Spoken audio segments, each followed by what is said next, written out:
Olá, sejam muito bem-vindos à EAD Unifates. Você sabe aquela frase, o futuro já começou? Ela nunca foi tão verdadeira, não é mesmo? Isso porque a gente está vivendo em tempos de grandes transformações em todas as áreas da nossa vida. São novas formas de trabalhar e de empreender, novos jeitos de se relacionar e, é claro, novas maneiras de ensinar e aprender. Por isso, agora, mais do que nunca, é preciso se adaptar e evoluir. E é nesse cenário promissor das novas tecnologias que o Centro Universitário Unifates conquistou a autonomia do MEC para a abertura de novos cursos de graduação e pós-graduação nas modalidades presencial e à distância. Agora, a instituição dá um novo passo rumo à sua expansão e ao seu objetivo de levar a educação superior de qualidade para todo o Brasil. A Unifates está ampliando constantemente a oferta de cursos, sua rede de polos parceiros e consultores educacionais espalhados por todo o Brasil. Hoje, ofertamos cerca de 100 cursos de graduação e pós-graduação na modalidade de educação à distância. Consulte em nosso site a lista de cursos ofertados em todas as áreas do conhecimento e que não para de crescer. Com uma metodologia flexível e inovadora, a EAD Unifates está ajudando milhares de alunos a conquistarem seu diploma e se destacarem no mercado de trabalho. Um dos principais diferenciais da EAD Unifates é a excelência no atendimento. Temos uma equipe multidisciplinar composta por profissionais de diversos departamentos que dão suporte e apoio aos nossos alunos e polos parceiros. O ambiente virtual dos nossos cursos EAD está organizado em trilhas de aprendizagem, que facilitam o desenvolvimento acadêmico dos alunos de forma intuitiva e dinâmica. Nossa metodologia também é inovadora na oferta de disciplinas em formato timeline, onde os alunos percorrem um cronograma de aprendizagem que permite uma melhor organização de seus estudos e mais foco em seu desempenho. Nesse formato, as avaliações são totalmente online e o aluno realiza uma atividade de cada vez, não acumulando conteúdos e provas intermináveis que não contribuem para a aprendizagem. Além de conteúdos multimídia atualizados periodicamente, os alunos dos cursos EAD Unifates têm suporte e acompanhamento pedagógico constante. Nosso time de professores tutores são altamente especializados, amam o que fazem e estão sempre prontos para auxiliar os nossos alunos em toda a sua jornada acadêmica. Viu só porque a EAD Unifates é nota máxima do MEC? Para saber mais novidades, acesse nosso site e fique ligado em nossas redes sociais. Venha fazer parte do futuro da educação hoje.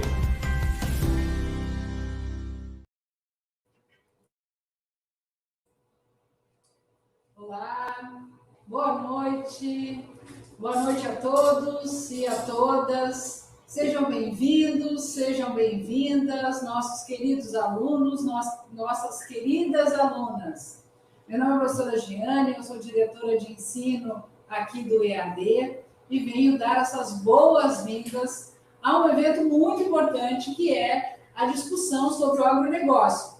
Então, agronegócio, herói ou vilão? Por que essa temática é tão importante, pessoal? Essa temática é importante porque todos nós nos alimentamos, todos nós comemos, é uma necessidade diária. E, atualmente, nós estamos cada dia mais preocupados.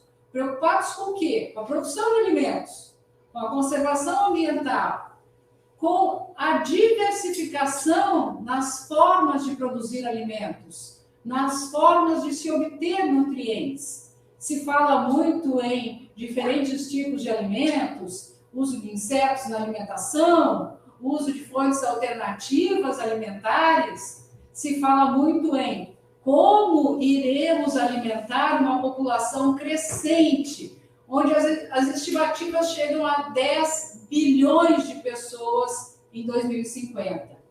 Como nós iremos saciar a necessidade crescente de consumo de carne? Hoje, as estimativas são que para a produção de 100 gramas de um hambúrguer, são gastos cerca de 2.000 litros de água.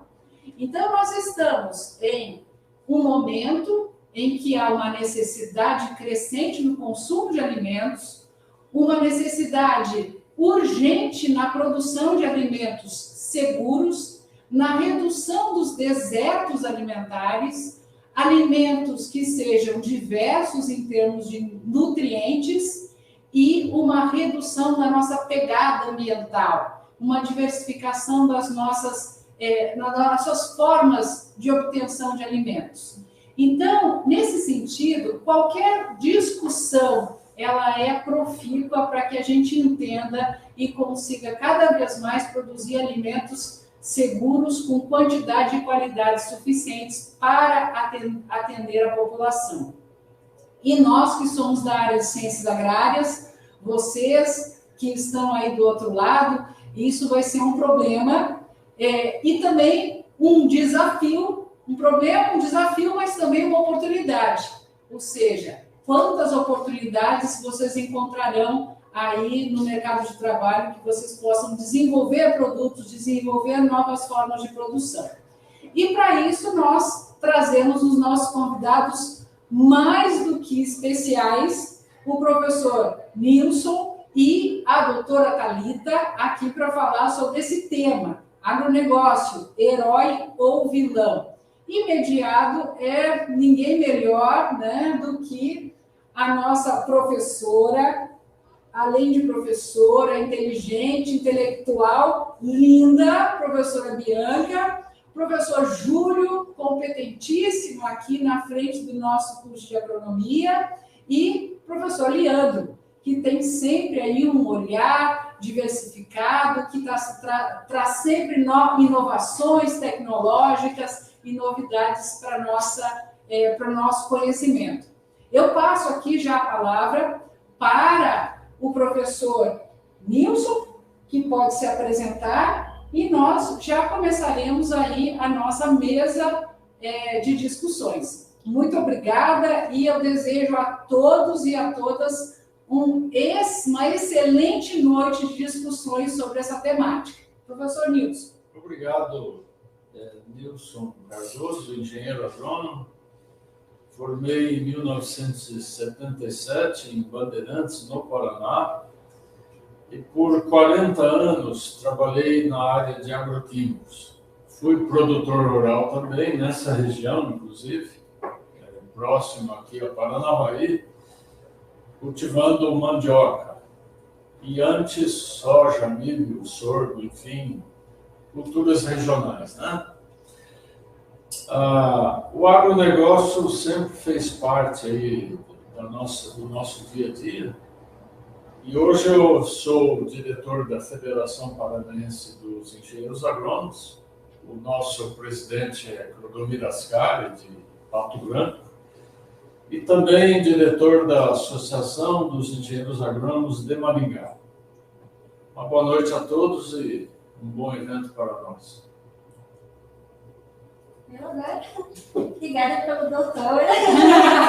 Eu sou Thalita, eu trabalho com comercialização de grãos, eu trabalho como broker de uma corretora, eu faço intermediação de compra e venda de soja e milho. Eu sou coordenadora aqui no Paraná do movimento Agroligadas, que é um movimento de mulheres ligadas ao agro, e a gente tem o objetivo de conectar o próprio a cidade. Estou aprendendo, estou aqui como convidada, muito obrigada pelo convite, é um prazer imenso estar aqui e aprender com todos vocês, viu? E vamos juntos. Bom, eu sou Leandro, sou designer de formação, tenho MBA em gerenciamento de projetos, sou mestre em sustentabilidade, sou diretor de uma empresa de inovação e criatividade em Maringá, sou sócio da Software by Maringá, que reúne as empresas de TI da nossa região de Maringá. Sou membro do ODS de Maringá e de Santa Catarina. Também faço parte como consultor do SEBRAE na área de inovação, estratégia e criatividade. E é um prazer estar aqui com vocês, discutindo um tema tão relevante atualmente.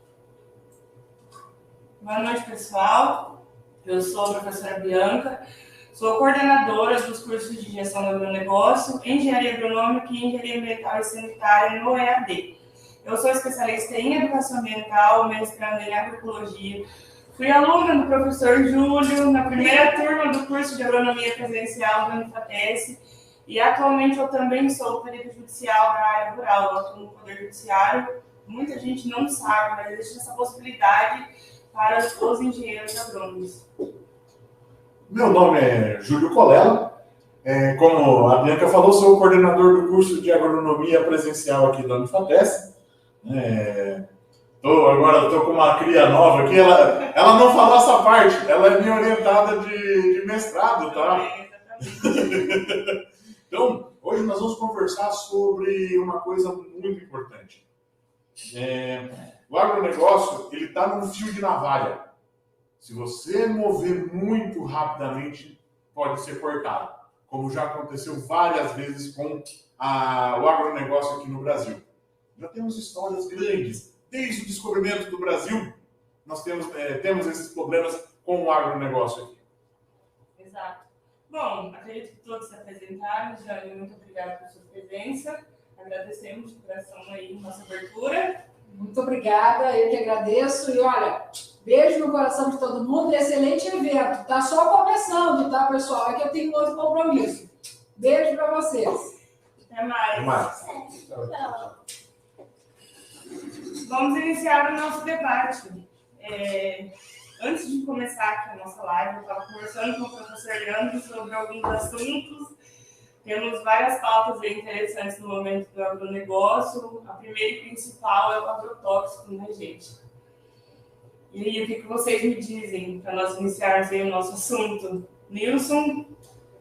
A questão do agrotóxico é muito debatida hoje. A mídia, a sociedade muitas vezes vê o agrotóxico assim chamado hoje no Paraná, por exemplo. Esse termo é uma exigência do Ministério Público. Nós, engenheiros agrônomos, que participamos já do Comitê de Agrotóxicos junto ao CREA Paraná, nós preferimos termos como defensivos agrícolas, como pesticidas ou produtos fitossanitários. Mas por uma exigência legal, o termo mais usado hoje ainda é agrotóxico. O agrotóxico, ao meu ver, é necessário.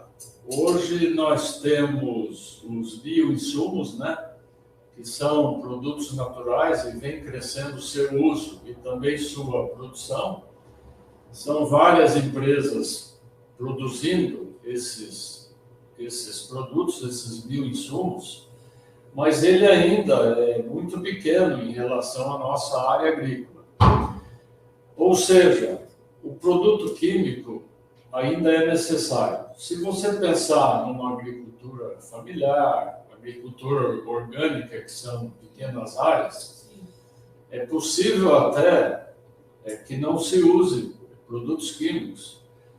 O Paraná é um estado que foi colonizado distribuindo pequenas áreas. Se vocês pegarem nossa região, por exemplo, quem colonizou foi a Companhia Melhoramentos, do norte do Paraná. Cada área era em torno aí de 36 hectares, né? Então foram distribuídas propriedades pequenas. Com o passar do tempo, os vizinhos iam vendendo um para o outro, e aí temos propriedades até de porte maior, mas no geral não passam assim, em média, de 100, de 200 hectares, né? Isso falando aqui do estado do Paraná. Se você pegar Santa Catarina, são áreas até menores. Agora, quando nós vamos para o MS, o MT, quando subimos para o Tocantins, as áreas que estão sendo abertas ainda lá para o lado do Maranhão, o Mato Piba, né? São áreas muito extensas. Tem lavouras lá de 1.000 hectares, né? Tantos 1.000 hectares. E você não consegue, você tem que usar o agroquímico porque nós vivemos num país tropical onde a infestação de doenças, de pragas, ela ocorre e quando vem vem muito rapidamente, você tem que tomar providência muito rápido. Então, ainda é necessário o uso de agrotóxicos. Agora, existe toda uma legislação para isso, desde a fabricação até o uso final do produto. E, inclusive, depois do uso do produto, nós temos aí o INPEV, que faz um trabalho muito grande no país, que é o recolhimento das embalagens. Hoje, no país, 95% dos produtos químicos que são vendidos por empresas cooperativas, distribuidores e cadastrados junto ao INPEV, existe uma legislação que os obriga a devolver essas embalagens usadas. Então, há um controle também no uso dos produtos e um controle na devolução dessas embalagens. Exato. Eu estava conversando com o Leandro sobre isso e eu acho que a Thalita vai ser a melhor pessoa para falar. Como o Nilson relatou, nós temos a questão da agricultura familiar de pequena e média escala, mas, infelizmente, em larga escala não é possível pela quantidade de exportação que temos hoje em dia, né? Hoje, se muitos de vocês não sabem, nós alimentamos 1/4 da população mundial, que conta em torno de 8 bilhões de pessoas, muita gente na Thalita. Hoje, a gente é o 4º maior produtor, né, do mundo e é o 2º maior exportador de grãos. E quando ele falou de produtores de 1.000 hectares, tem produtor de 2, 3 mil hectares, é muito extenso. Deixa eu só passar uma coisinha. Quando eu me formei, eu fui trabalhar em Itiquira, no Mato Grosso.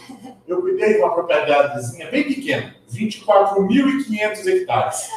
Mas não é pequeno. A área, se alguém for aqui da região, no município de Maringá tem 24 mil hectares. São Jorge do Ivaí também, eu acho que também tem 26. São super áreas produtivas aqui da nossa região, só que as proporções são diferentes, né? Quando a gente fala em grande escala, é isso. E eu acho que muito além da gente falar sobre a questão que vai entrar a alimentação e alimentar a população mundial, né, dentro do nosso país, a gente não pode esquecer que todo o custo que o produtor tem em relação a esse agrotóxico não é um custo barato, né, para ele ter uma propriedade, para ele cuidar da lavoura dele, para ele manter isso. E eu falo assim, é muito fácil a gente criticar, né? E um dos livros que eu li, que é o Agradeço aos Agrotóxicos por Estarem Vivos, esse livro, assim, ele me fez mudar muito a perspectiva do negócio em si. E também eu sempre brinco, eu falo assim, beleza, ninguém quer comprar, né? Vai criticar o uso do agrotóxico, mas vai no mercado, que é o tomate sem furinho, tomate bonitinho para levar para casa. Compra, né? Ninguém compra o tomatinho feio. E é verdade, entendeu? E assim, para nossa própria segurança alimentar, nós precisamos do agrotóxico. E logicamente o Nelson vai poder falar melhor que eu. Hoje tem questão de carência, aplicação e tudo mais, né? A parte técnica em cima disso. E é necessário para a gente sobreviver hoje, pensando em grande escala aí. Hoje a gente exporta soja, milho, a gente produz o que a gente produz graças às tecnologias e tudo mais que vem modificando o agro. E é uma constante evolução disso. Acho que o Júlio vai poder até falar mais, porque ele está estudando isso todos os dias. A gente vem do agronegócio uma constante evolução, desde os usos do agrotóxico, desde a tecnologia, das tecnologias de semente, produtor. Então, falar hoje de produtos E assim, nunca esqueça que o produtor sempre tem um custo alto em relação a isso, e manter isso, né? Não é fácil. Uma cadeia produtiva não é fácil. Professor Leandro, repete a sua pergunta para mim, por gentileza, que eu acho que é a dúvida da maioria do pessoal. Eu vou ser aquele que vou fazer o papel do advogado do diabo. Um pedaço do cara. Porque assim, eu não sou do agro, né, meu mestrado em sustentabilidade, não também que eu seja nada contra essa questão. Para mim, hoje aqui é mais um aprendizado até, para entender como é que funciona essa questão. Mas a minha dúvida é o seguinte, eu, por exemplo, como eu sou da área de tecnologia, nós estamos inovando a todo momento. E parece que essa questão do agro, que eu creio que seja a grande dúvida do pessoal, parece que não se inova. Por mais que o professor comentou aqui, mas parece que na prática você não vê isso acontecendo, né? É uma área gigantesca, né? Como vocês estão falando, 24 mil hectares, é óbvio, é terra pra caramba, né? Só que se a gente for parar para analisar por um outro viés também, será que não existe outras formas de se atender essa demanda gigantesca nessa mesma quantidade de área? Assim, a dúvida que fica é, alguém está estudando algo diferente para ser implementado? Eu, como aluna de um mestrado em agroecologia, eu posso falar claramente que do pouco conhecimento que eu ainda tenho, que eu nunca que aprender com todos eles, igual você disse no começo, hoje nós não temos tecnologia suficiente para sustentar a agricultura orgânica em larga escala, por conta da exportação e importação. É um mercado que não espera, não deixa para amanhã, para a semana que vem. Nós exportamos e importamos demais, 28% do produto interno bruto nosso, do nacional, é do agronegócio. E dentro da pandemia, que foi um período aí que foi problema para todo mundo, né? Vamos dizer assim, ele cresceu 10%. Eu estou passando as informações certas, né? De 10%, né? Então, é praticamente o que gera, faz o Brasil se movimentar, é o agronegócio. E às vezes eu escuto muitas pessoas falarem assim, mas vocês aplicam veneno na planta, né? Como você disse. Nós somos um país atípico, muita praga fora de hora, que não está esperada acontecer, né? Vem aí, de repente, assustando os produtores. E assim como as pessoas falam, vocês estão aplicando veneno nas plantas, a planta está doente, ela não está recebendo veneno, ela está recebendo remédio. Assim como uma pessoa doente, né, ingere um remédio aí para estar com uma saúde estável. Eu acho que o agrotóxico virou um vilão e tudo mais, eu acho que muito por falta de comunicação mesmo das pessoas que não vivenciam o agro no dia a dia, não conhecem a realidade na outra ponta e também não procura entender ou saber e acaba só repassando algumas informações. Eu sempre falo que eu acho que depois da política o agro que mais sofre das fake news. Exatamente. Que é muita baboseira que se fala por falta de informação. Então, e o agro é extremamente tech real. O agro é tecnológico, o agro, a gente brinca, o agro é pop, o agro é tech, mas realmente o agro é tech. E o produtor, que é o mais importante, ele vem se tecnificando e buscando essas informações todos os dias. Porque, imagina, quando a gente fala assim, por que um produtor vai querer usar, tem o custo do agrotóxico indevidamente para causar algum dano, alguma coisa mal? Não, né? Tem todo um porquê disso. E quando a gente fala em grandes proporções, são grandes proporções mesmo, entendeu? Para pensar em alimentar a população em nível mundial real. E a gente tem um papel muito importante nisso no nosso país. Quando se fala em agronegócio, além da produção agropecuária, o agronegócio envolve a tecnologia e os equipamentos. Quando nós começamos a produzir soja no Paraná, o soja era um produtor tradicional aqui no norte, era café. A região noroeste aqui tinha uma tendência para a pecuária, mas nós produzimos em torno de 40 sacas de soja por hectare, né? Hoje tem produtor aí atingindo 100 sacas por hectare. Por quê? Houve uma evolução na parte de sementes. Muitas empresas trabalharam, os IAPAR da vida, a Embrapa, os laboratórios de semente foram trabalhando.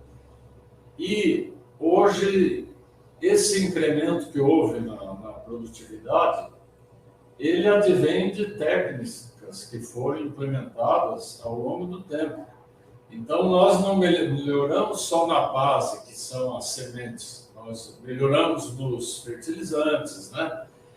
Nós melhoramos nas tecnologias, nas máquinas de plantio, nas colheitadeiras. Nós melhoramos nos aplicadores de produtos químicos, né? Antigamente você usava simples pulverizadores, hoje nós temos autopropelidos que fazem grandes áreas num dia. Temos maquinários até a laser, né? Temos a aviação agrícola e agora, ultimamente, os drones vêm pegando espaço. Onde o drone ajuda? onde os maquinários que nós temos, que às vezes são muito grandes e não chegam nos locais, os cantos de fazenda, principalmente, né? Em morros, onde o autopropelido não pode trabalhar, o drone é uma opção, mas ele ainda está em fase de desenvolvimento, faz uns 5 anos que ele começou a ser usado, mas já está desenvolvendo bem. E a tecnologia, professor, ela aumentou e muito. Hoje nós temos o uso de GPS na lavoura. Você consegue mapear a lavoura com GPS, através de drones, né? Você consegue detectar a necessidade de nutrientes numa área com o uso de equipamentos como o GPS, como o próprio drone. Então, nesses últimos 40 anos, não só a produtividade aumentou também o conhecimento e a tecnologia. E o engenheiro agrônomo, em geral, ele contribuiu muito para esse aumento de produtividade. E onde estão os engenheiros agrônomos? Eles estão nas universidades, formando mais profissionais com conhecimento. Eles estão nas grandes e médias cooperativas e eles estão em revendas. E são muitas no país. Se você pegar só o estado do Paraná, nós temos aí revendas boas e respeitáveis em cada cidade de porte maior. Você tem 2, 3, 4 grandes revendas. E todas essas empresas, elas empregam engenheiros agrônomos, engenheiras, que são colegas nossos. Enfim, resumindo, a produtividade aumentou porque aumentou o conhecimento e aumentou a tecnologia. Né? Professor Júlio. Eu vi aí que o pessoal está falando que não está tendo interação. Então vamos começar a interação? Mauro Roberto, você sabia que 80% do suco de laranja não é somente soja, milho e trigo no Brasil? 80% do suco de laranja que é consumido no planeta é made in Brasil, ou seja, a cada 10 copos de suco vendidos no planeta, 8 copos, eu estou falando no Brasil também, tá? Vale a mesma coisa para cá. 8 copos é suco de laranja brasileiro. Né? E, nossa, se você vê o quanto que o produtor de citricultura sofre para fazer esse plantio, para fazer virar uma laranja de qualidade, de dulçor ótimo, você veria isso daí. Outra coisa, café. Mesmo nós termos perdido um pouco da qualidade, mesmo com aquela conversa da geada negra, que foi dizimado o café, cafés de Minas, café do Vale da Mogiana de São Paulo, são dos melhores do mundo. Espírito Santo, que faz o conilon, que é misturado com arábica, que dá o blend do melhor café que aqui o Brasil tem. Ah, mas a Colômbia também tem. Perto do nosso, desculpa, eu já experimentei café colombiano. Tem. Já ouviram falar do Jacu Coffee? Alguém já ouviu falar? Procura. Tá? Então o Brasil tem muita coisa ainda para ser feita. Não podemos esquecer do cacau, tá? Cacau também. Muitas vezes, o grande problema do Brasil é o seguinte: nós produzimos a matéria-prima, só que daí ela vai lá para a Suíça, vai lá para a Suécia, vai lá para a Alemanha, que fazem daí os melhores o quê? Chocolates do mundo. Hoje nós temos empresas aqui no Brasil que também estão começando a produzir os melhores chocolates do mundo. Mauro, assim como a Lívia, 3 números 1 que ela colocou ali, eu trabalhei, como eu falei, trabalhei numa propriedade de 24.500 hectares. Nós não conseguimos achar gente para trabalhar lá. A agricultura não é tão tranquila para você fazer esse trabalho. Não é tão prático para fazer. Não é qualquer um que vai encarar ficar num trator durante 12 horas, por exemplo. almoçar com o trator ligado e eu comendo ali. Não tem isso daí. Então, é muito difícil você fazer isso. Aí que entra a tech, como ela falou. Entra a tech. Drones, tratores hoje usando GPS para fazer o plantio, colheita, porque não está achando trabalhador para essa área. Por isso que, por exemplo, fala, produzimos 28%, mas nós não produzimos emprego. Tem emprego. O grande problema é o seguinte, ninguém quer ir para um local desses. Ninguém quer. Então esse é um grande problema, Mauro. As Tá? pessoas não pensam, né? Porque o agro não para, literalmente. Isso. E um detalhe, o Mauro também falou que é tudo importado. Mauro, você sabia que o plantio direto é nacional? Foi feito aqui na região de Guarapuava, aqui no Paraná. E ele se baseia principalmente no quê? No manejo de retenção de água e nutrientes no solo. Então existem métodos made in Brasil, que hoje são exportados no mundo, que são utilizados. Tá? Então, temos grandes possibilidades. E o Valdeci, que falou lá no início. Tá? Valdeci, como eu falei da laranja, não ficamos com sobra não. Como eu falei do café, vai no mercado, você tem o café, você tem os cafés do Vale do Mogiana, do Espírito Santo, para você comprar. Só que o problema é o seguinte, o mercado é uma commodity mundial, ou seja, segue o valor do mundo. Você vai comprar esse café de classe ou você vai comprar aquele café que tem outros produtos ali dentro que está um preço 5 vezes menor? Também nós temos que contar isso daí. Olha o comentário dele, colocando pimenta no debate. É nóis! Vamos pôr fogo no parquinho. E ó, uma outra coisa só para completar o que o Nilson falou. Aqui, como o Nilson falou, nós produzimos. Por que eu estou falando um pouquinho com... Porque eu sou professor da disciplina de fitopatologia, de doenças de planta. Né? Então eu me divirto pra caramba nesse momento. No Brasil, e de entomologia também. No Brasil, senhores, nós produzimos o ano todo. Estados Unidos, Europa, quanto tempo eles produzem? 4 meses. E eles têm um friozão. Sabe o que esse frio faz?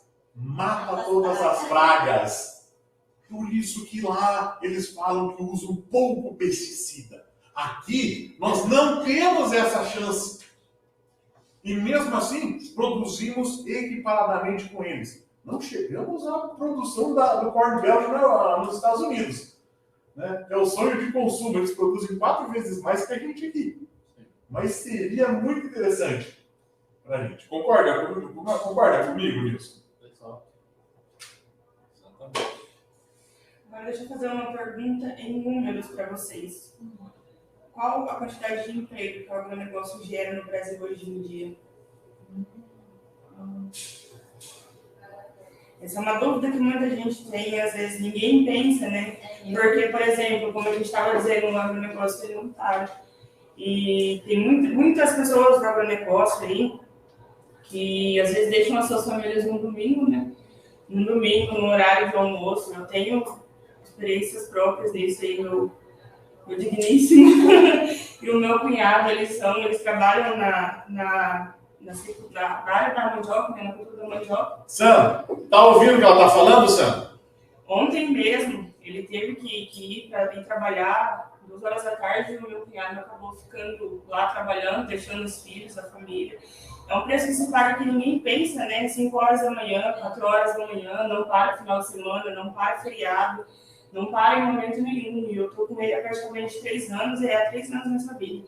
Não tem um dia de folga, não tem um dia de sossego. Eu falo amor ao agro nessa área. Eu vou pegar o gancho da Bianca falando, pegando o gancho da questão do emprego.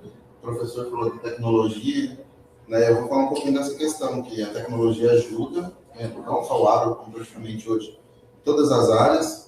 E é interessante porque assim, muita gente também imagina que quem trabalha com tecnologia também só trabalha de segunda a sexta. Exatamente. E não, normalmente a galera de TI vara à noite para poder desenvolver, né? Para poder produzir o que as outras empresas, que os outros setores da indústria vão necessitar.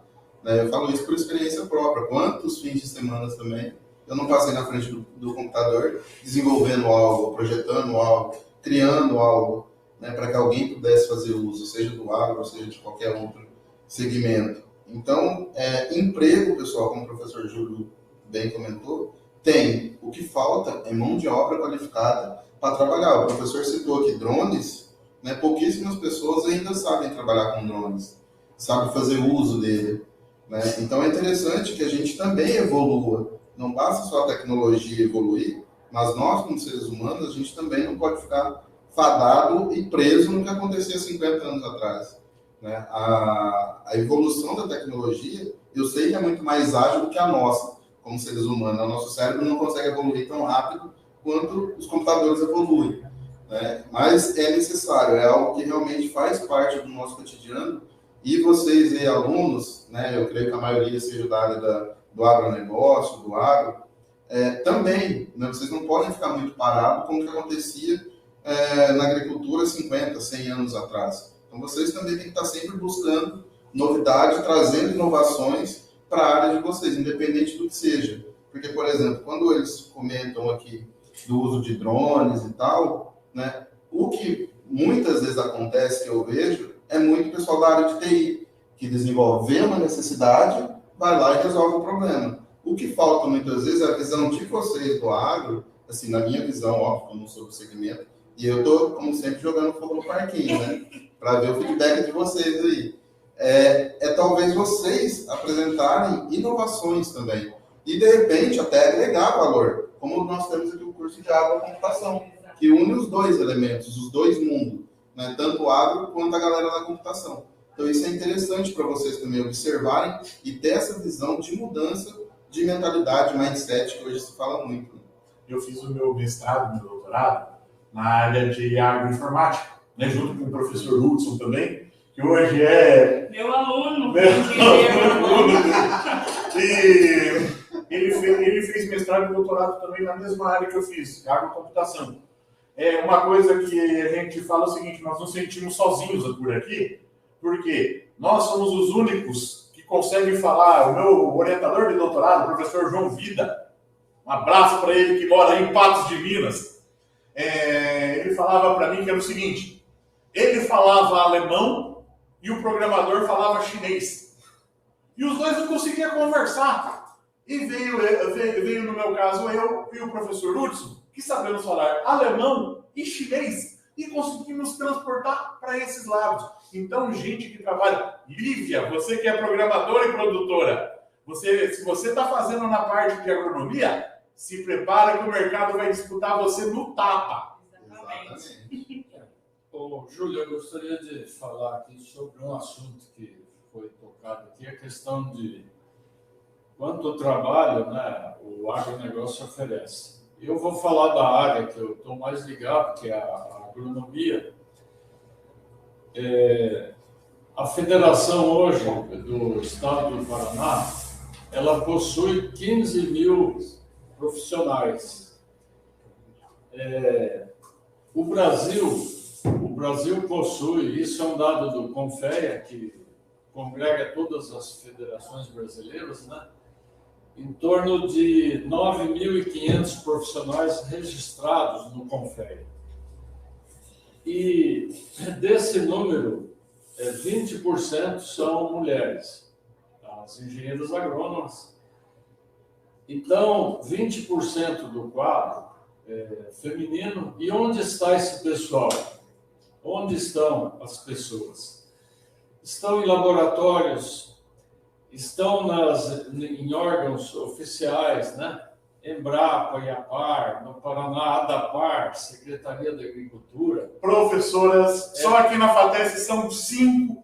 Professoras de universidades, professores, né? E também nas empresas, nas multinacionais, nas nacionais, que hoje tem, inclusive, um quadro feminino bastante considerável. Nas cooperativas, nas revendas, é aí que esse pessoal tem conseguido desenvolver o seu trabalho e contribuído para o desenvolvimento da agricultura, né? Outro assunto, o professor estava falando da questão de treinamento, né? Então, o que acontece hoje na agricultura, no agro?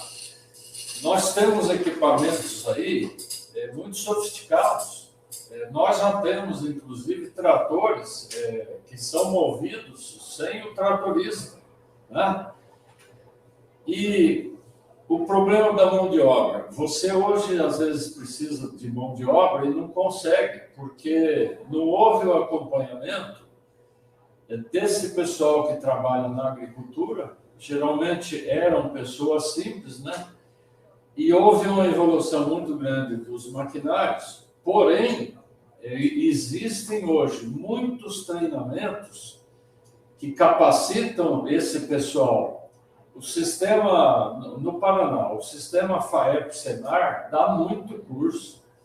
E curso em várias áreas. Curso de citricultura, curso para alimentos. Eu tenho um irmão que é instrutor do SENAR, que dá curso de máquinas pesadas. Máquinas de cana-de-açúcar, máquinas de prefeitura, colheitadeiras, né?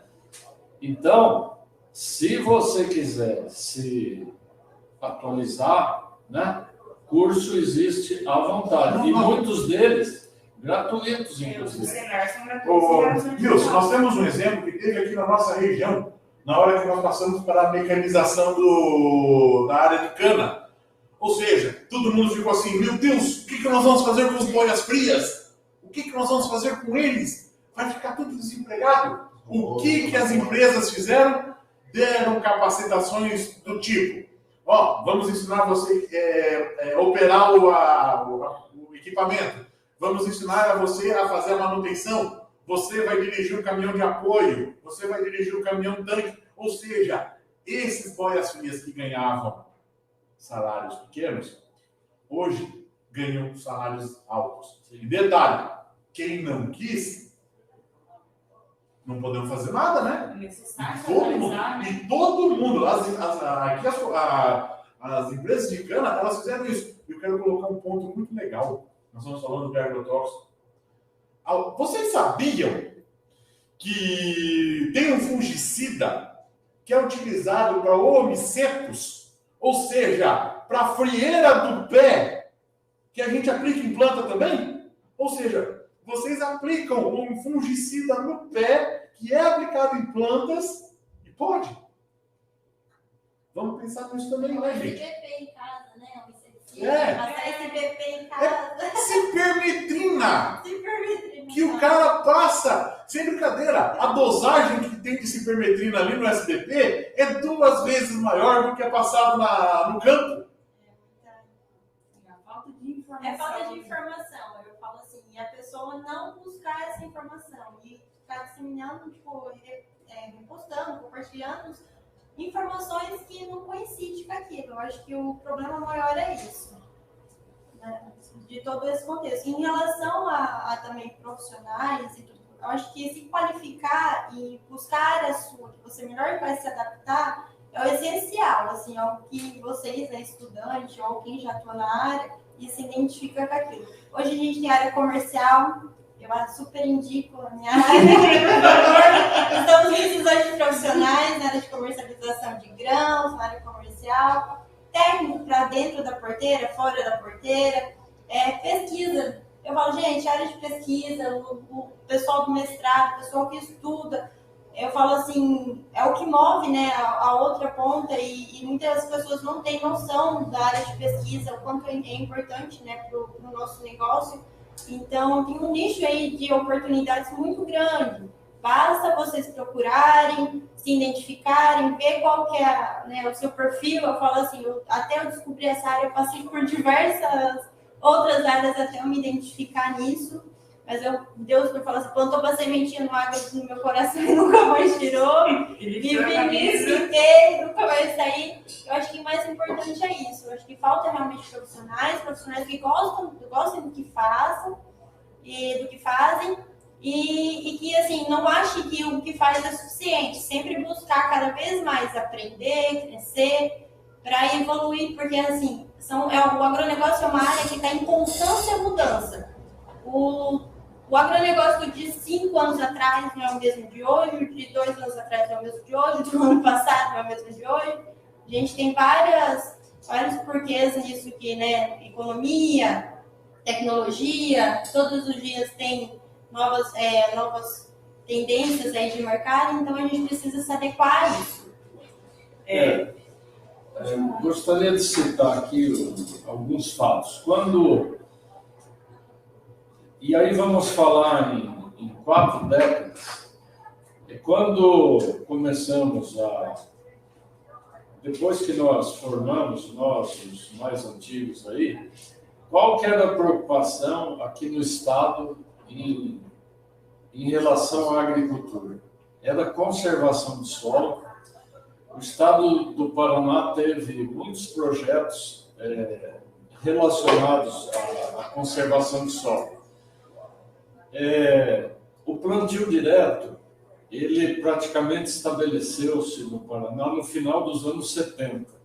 Herbert Barthes iniciou um trabalho aqui na região de Rolândia e nos Campos Gerais, Frank Dijkstra, Nonô Pereira, tem mais um que me falta agora o nome, mas eram 3 baluartes lá que ajudaram a desenvolver o plantio direto, que depois passou a ser chamado de plantio na palha. Mas na época nós tínhamos muito pouco herbicidas, né?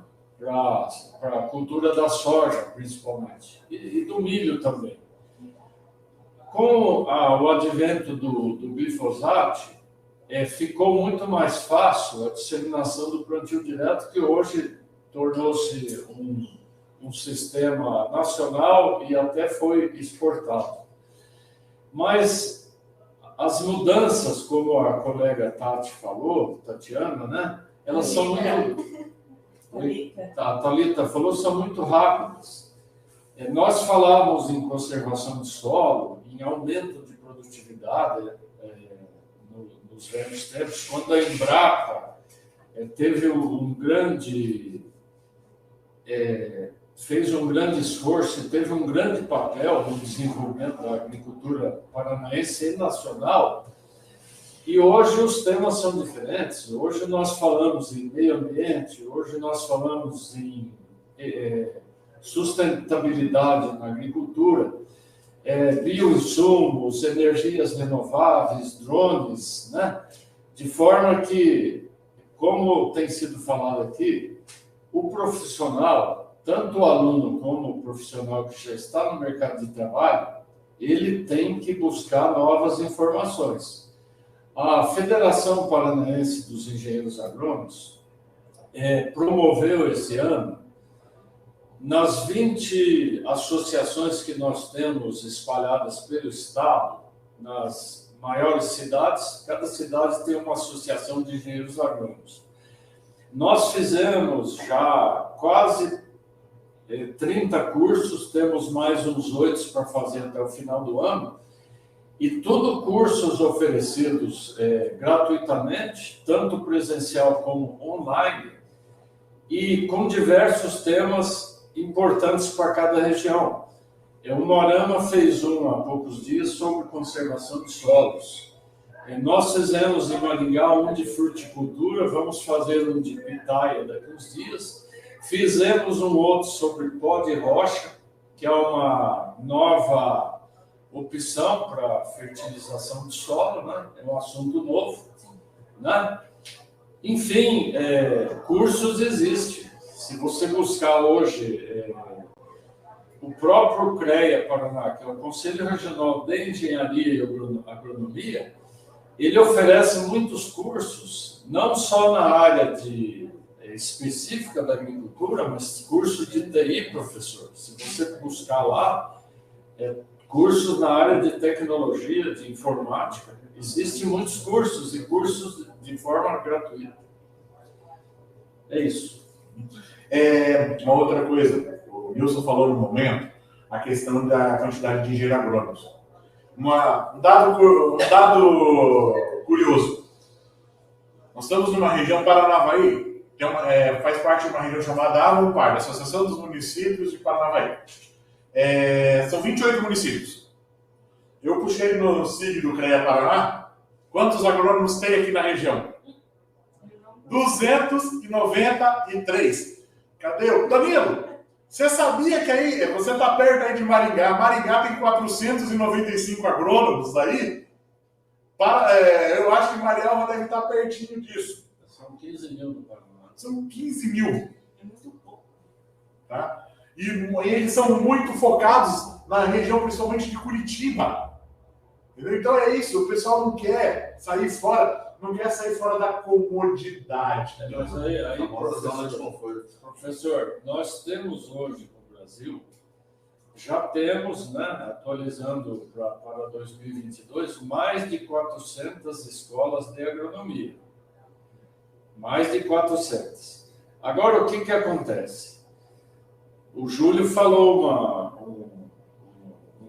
constatou um fato aqui que é verdade. Muitas vezes o aluno, ele mora numa cidade, numa metrópole, ou ele mora numa cidade boa, uma Maringá, uma Cascavel, né? Dourados, ele está, enfim, bem localizado, Ribeirão Preto, e ele quer ficar perto dos familiares, enfim, na cidade que ele foi criado. E aí que talvez esteja sendo um erro do profissional que formou. Se você é novo, você é solteiro ainda, ou só tem um filho, você tem tudo pela frente. Vá lá para o Mato Piba, vá para o Maranhão, Balsas, está abrindo área. Agora já estão... foram esses dias os amigos ver em Roraima, visitar umas áreas que já estão. Soja em Roraima. Então, tem muito campo. Mas você tem que sair do berço esplêndido e aventurar, principalmente se você é novo. Uma curiosidade que eu quero contar, na hora que ele falou de soja em Roraima, eu não sei se vocês sabem, a soja, ela tem, ela é de fotoperíodo. E o fotoperíodo dela é de 9 horas, ou seja, quando ocorre 9 horas de luz, ele sabe se ele vai crescer, só vegetar, ou se ele tem que florescer, ou se ele tem que maturar e cair a semente para a próxima cultura. Senhores, 9 horas. Pessoal aí que mora em Espírito Santo, na Bahia, vocês já tiveram um fotoperíodo de 9 horas aí? Ou menos do que isso? Nunca vocês vão ter. Tá? Quem mora no Amazonas, no Pará, nem no melhor sonho da sua vida você vai saber o que são 6 horas só de escuro. Né? Então isso daí é uma coisa... Aí o que acontece? Soja. Se você pegar essa soja que nós plantamos aqui no sul do Brasil e você levar aí na sua região norte, nordeste e plantar essa soja, na hora que ela cresce, ela vai ficar... Eu vi esse daí. Uns 10 centímetros de altura, ela já está florescendo. Por quê? Já deu as 9 horas de fotoperíodo. Então isso quer dizer, nós não poderíamos estar produzindo soja lá em Roraima. Sabe quem que fez isso? Tecnologia brasileira. Embrapa Soja, que fica aqui em Londrina. Tá? Um dos pesquisadores descobriu uma soja mutante. Não é soja transgênica, é mutante. Que ela tinha um gene chamado de juvenilidade. Ou seja, enquanto ela não chegasse até uma certa altura, podia dar o fotoperíodo que fosse. Ela não cresce, ela não floresce, não faz semente. Então, grande parte do que se planta hoje, aqui na região, no Mato Grosso do Sul, Roraima, outras regiões do planeta que estão plantando soja em áreas de 10, 12 horas de fotoperíodo, graças à tecnologia feita aqui no Brasil. Tá? Uma das coisas que eu fico muito triste, tá, é que pessoas que nem o Frank, como ele falou, muitas vezes não são lembrados. Tá? Um cara desses aí tinha que ter ganhado o prêmio Nobel e não ganhou. E já tentaram, se eu não me engano, não foi? Teve de colocar o Frank para um prêmio Nobel. Mas recentemente teve um prêmio Nobel de engenheiro agrônomo. Mas é muito difícil, você não vê isso daí. Então, temos que fazer isso daí. Lara, Valorizar o profissional. Né? Lara, de vez em quando verifica aí se no seu estado não está precisando de agrônomo. Uma coisa que eu tenho conversado muito com o professor Leandro é que o agronegócio e a tecnologia correm juntos, né? E como a Thalita disse, é um mercado que vem expandindo muito aí, que muitas vezes a gente não sabe nem para que lado vai.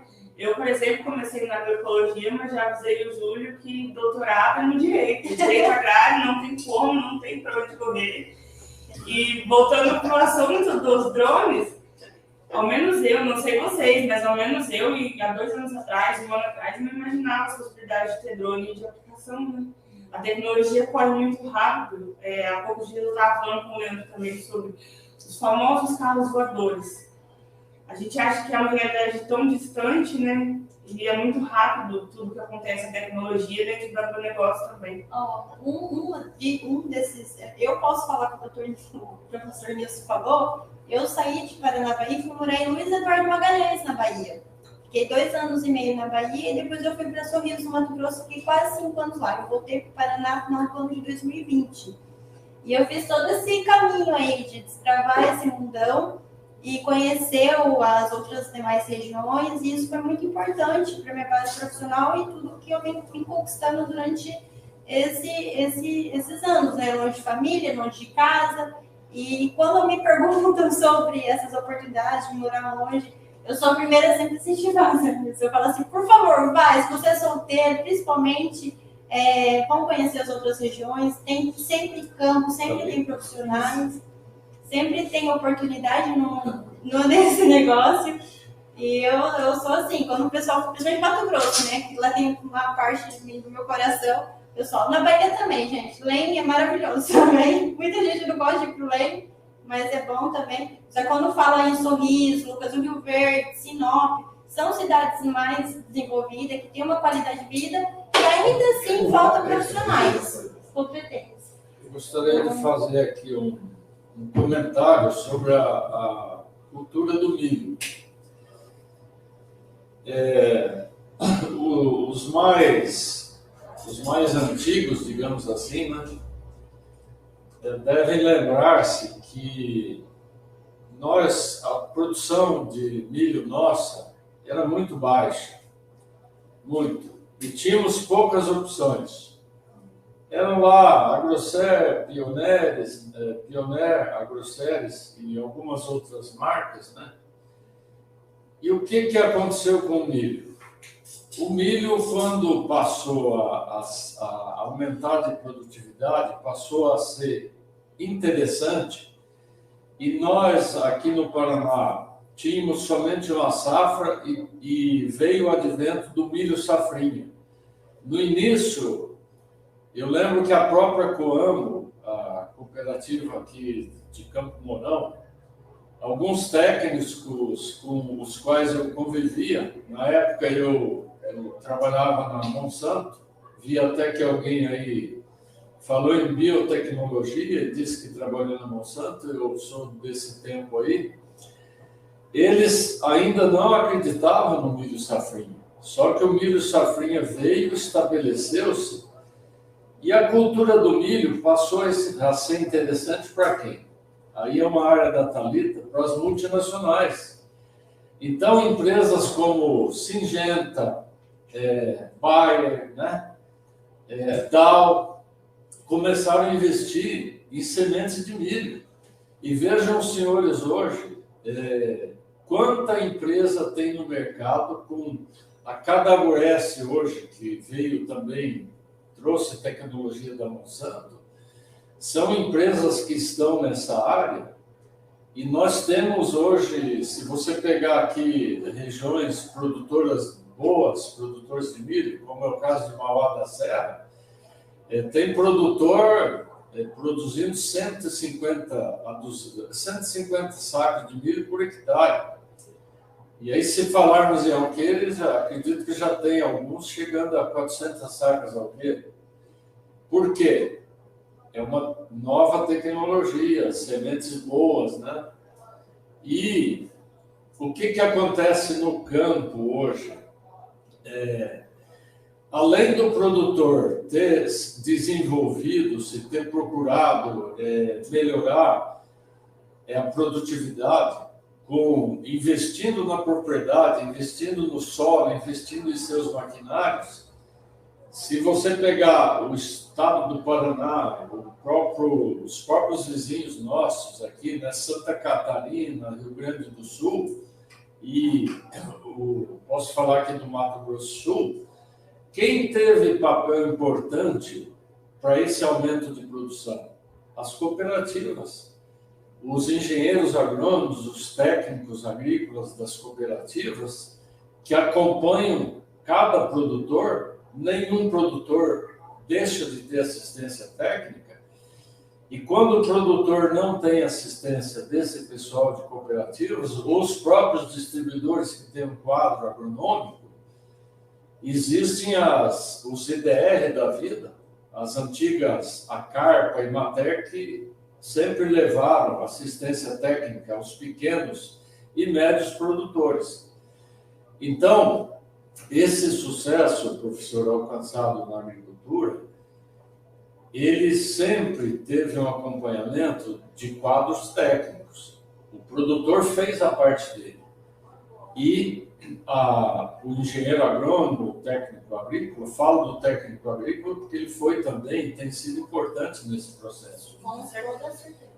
Então, a nossa classe, e aí eu me coloco, né, como engenheiro agrônomo, teve um papel e continua tendo muito importante no desenvolvimento do agronegócio brasileiro. O senhor falou muito do milho. Se a gente colocar 3 anos atrás, 2017, 2018, foi quando iniciou a primeira usina de etanol de milho no nosso país. Teve uma pioneira, que eu acho que foi da Usimate, que começou a moagem de milho com cana e tudo mais. Só que hoje a gente já produz o nosso etanol vindo de milho. Acho que tem 23 usinas no total em construção, em planejamento. Na região do Mato Grosso está crescendo cada vez mais, e é incrível você pensar que o milho, lá alguns anos atrás, era o milho mais barato do país. O pessoal comprava uma saca de milho a R$ 9, R$ 10.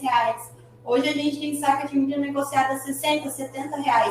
E foi um avanço que aconteceu por conta das indústrias, né? Obviamente o mercado também, né? As commodities acabou, porque o milho até então não era tão exportado. Eu só acho que o nosso milho vai para a China, o nosso milho ainda não vai para a China.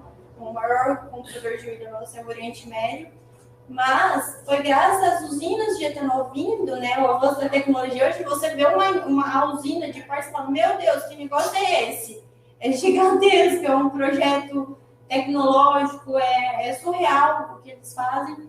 E dessa cadeia produz DDG, produz os coprodutos que acabam impactando em outros setores, né? Se a gente ficar falando, a gente vai ficar horas aqui, mas a importância que a gente tem desses avanços tecnológicos, dessas empresas, investirem no grão, né, nos estudos, que são áreas de pesquisa extremamente importantes para o nosso negócio. E aí, falando em milho, Thalita, houve um incremento também no preço ao produtor.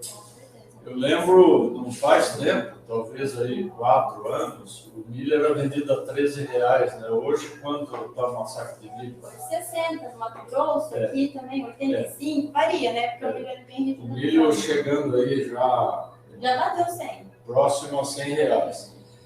E não vamos esquecer da cadeia produtiva, porque a gente falou aqui soja, milho, outras culturas, mas não vamos esquecer que o Paraná é um grande produtor na piscicultura, na avicultura, né? Vem crescendo absurdos, né? Na suinocultura. Hoje, as grandes cooperativas do oeste e sudoeste do Paraná, nós temos a LAR, nós temos a Copagol, nós temos aí Copavel, a própria Coamo, que está na região oeste do Paraná.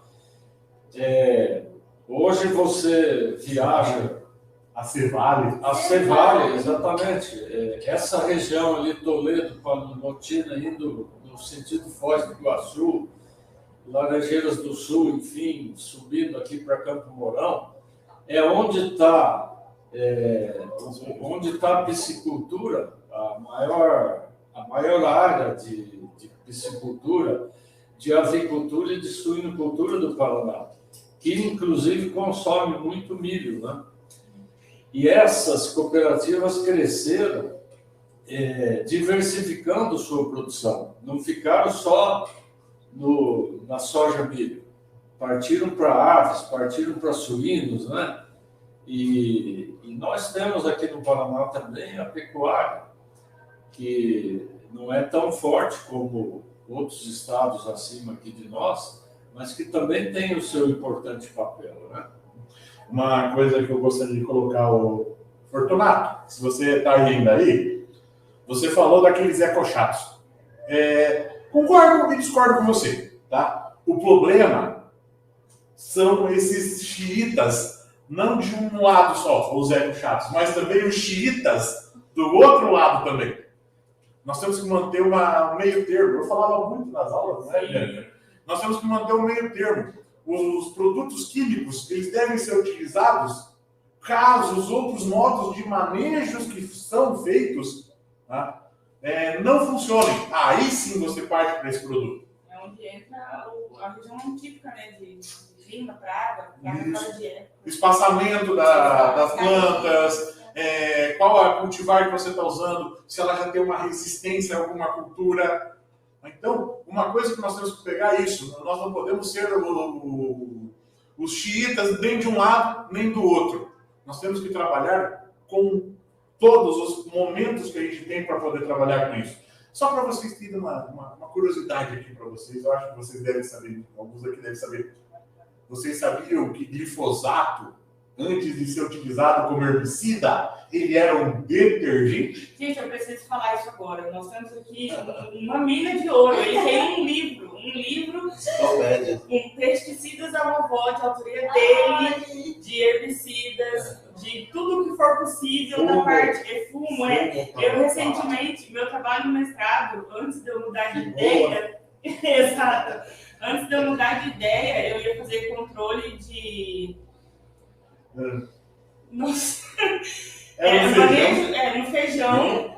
O feijão de mosca branca. Controle de mosca branca no feijão pé sabiá. E eu iria utilizar o alho e o fumo para fazer o controle.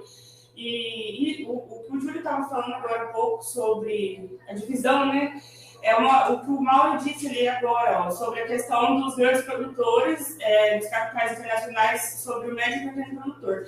No meu ponto de vista, isso de dividir o agronegócio com a agricultura familiar não existe. A partir do momento que o pequeno agricultor familiar está produzindo, ele não está produzindo só para consumo próprio, ele vai vender. Ele vai vender, isso também é um negócio, isso vai gerar renda. Então, essa briga precisa acabar. Falar de agronegócio é falar de agricultura.